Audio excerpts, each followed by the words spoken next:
I only left you for a very short time to finish my adventure, to make demonstration. And then I came back and I walked with you.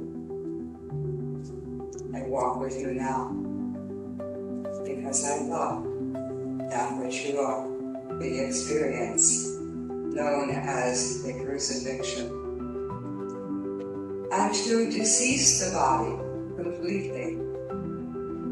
Now, I had studied with the masters in the Far East, the ones that you would know now and call a place called Tibet, other countries as well, to study the techniques of how it is to be with a body. So I knew how to allow the body to be with what you would call the pilot light on. This is what the masters did and what they taught me.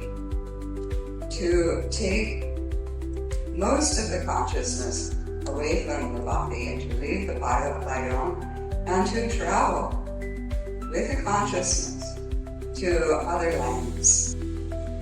The final test was to completely decease the body and then to resurrect it. And I knew that this could be done. It is the same as you know from time to time certain things intellectually. But I had not done it yet. So we came to the crucifixion, went through that experience, and then I was lovingly taken down from the cross. And so the body was taken to the cave, to the tomb. It was laid out with certain herbs and oils, anointed and wrapped, as was the custom. And then a large boulder was placed across the opening to the cave. This was done because the Roman authorities did not want me having my body, having the disciples or friends take the body away and then to say that I had fulfilled what I had predicted, because I said, if you destroy this body in 3 days, I will raise it up. Meantime, I was left alone in the tomb. And I did what you would do. I was above the body, I could see the body, I could see it resting. And I allowed it to rest because it had been through a lot of physical ordeal. And I went to visit her. Speaking of experiences we had had together, much the same as the evening before when I was with the disciples, when I was with you and we were reminiscing. But we did this, the masters and I, and it was a great time of remembrance and of love and of oneness. And then there came to me the knowing that enough linear time had passed that I should bring my consciousness back to the body and see how it looked. Because in the meantime, there had been other energies, you would call them angels perhaps, attending to the body, watching over it. It was not resurrected, but it was being watched over. And I called upon 2 of my very close friends to be with me in the tomb and to speak with each other as to how will we re-enliven the body.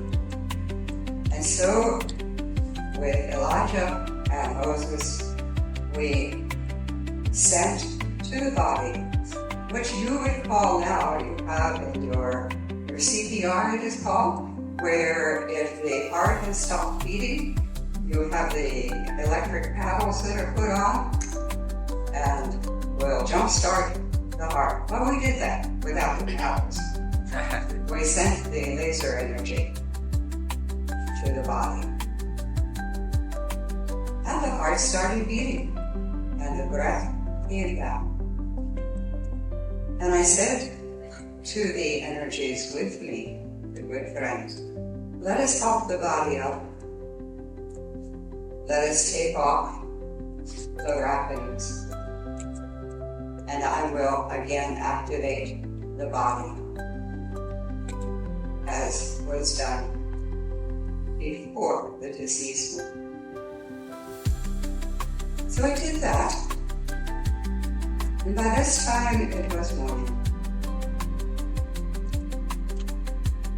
And I asked of Elijah, I can't go out quite like this, because the body had been anointed and all of the clothing, of course, had been taken off of it.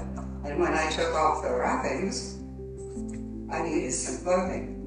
And Elijah said, just think it. So, okay. And immediately I was clothed. And the two Marys said to each other, as they remembered the great stone in front of the cave, in front of the tomb, how are we going to roll away that huge rock? And when they came close, they saw that the rock was already rolled away.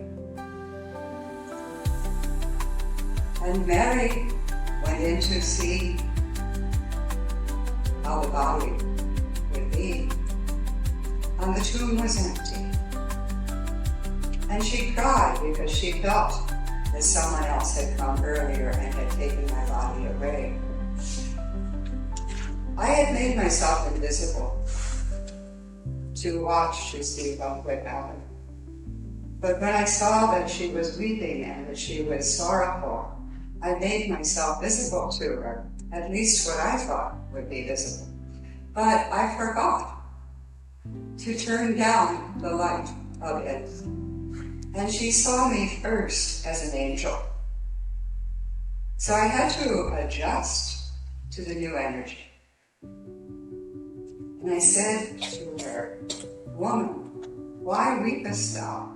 And she said, because they have taken my master, my Lord and Master, my loved one, away. So I turned down the energy a wee bit and I said to her, Mary, it is I. And at that point, you can imagine her surprise and her great joy. But I have come back to tell you, there is no place that you can be that I am not. Always I am with you. I know for all of you, you have experienced being in the tomb of your own experiences. You have had relationships that have not gone perhaps the way you thought they were going to go. And there has been perhaps disappointment. And you have been in the tomb that seemed very dark. And you knew at a very deep level that you were going to come through the experience. The loved one perhaps had said, I'm finished with you. Go find yourself someone else. Or they didn't even say that, they just left. Perhaps they went to be with another one, perhaps they laid down the body, but in any case, it was a challenge, and it was for a while your own tomb.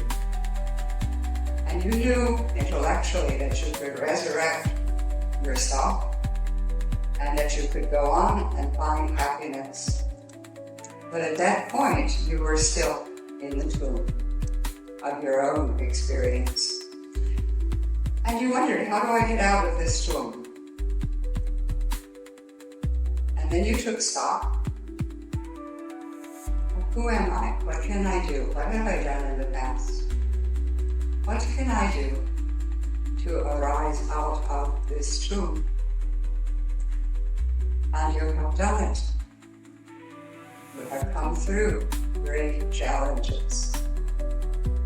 And when you came through those challenges and you looked back, and you saw the tomb that seemed so tightly enclosed that you wondered if you would ever see the light of day again or the light of happiness again.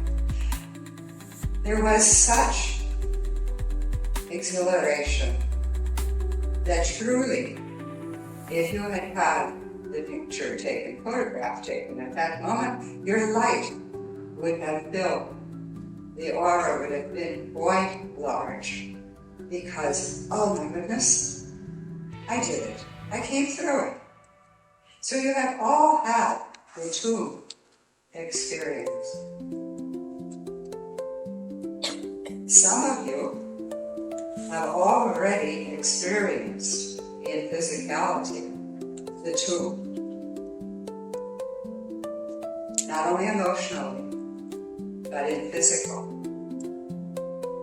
So when I speak of being in the tomb, some of you, faintly and not so faintly, remember how it feels to be enclosed and wondering if you will ever find your way out. And then you did. And the light of your countenance lit up the whole room. And you appeared to others at that moment, if they were there to behold it, as the angel that you are. Body is not you. It is something that you work with, but it is not you. You are the master of the body, and you are the one who is eternal life. The energy that you are is a miracle. In every moment you fashion the body. You bring together the molecules of light and the dust of the earth, the physical molecules, to make the body, to have it serve you. And when you realize that you are the master of the body, there is a great freedom that happens. Because you realize you are not tied to the body. You are able to change it, to heal it, to make it into any shape you want to. I see you working at this from time to time. And because there is belief in time, you believe that it takes a process to change the shape of the body, or to heal the body, as you call it. In truth, you can collapse time. Work on that from time to time. Work on seeing how instantly you can heal the body and go where you want to go. All of you manage to go and do what you truly want to do, no matter what the circumstances are. All of you. It may take a process of time, or it may not. But you all do what you truly want to do. And the crux of the question lies with what do you truly want to do. Because if you want it enough, you will make it happen. And it is time now that you take back your remembrance of your holy power. I reiterate to you most strongly, I have never abandoned you.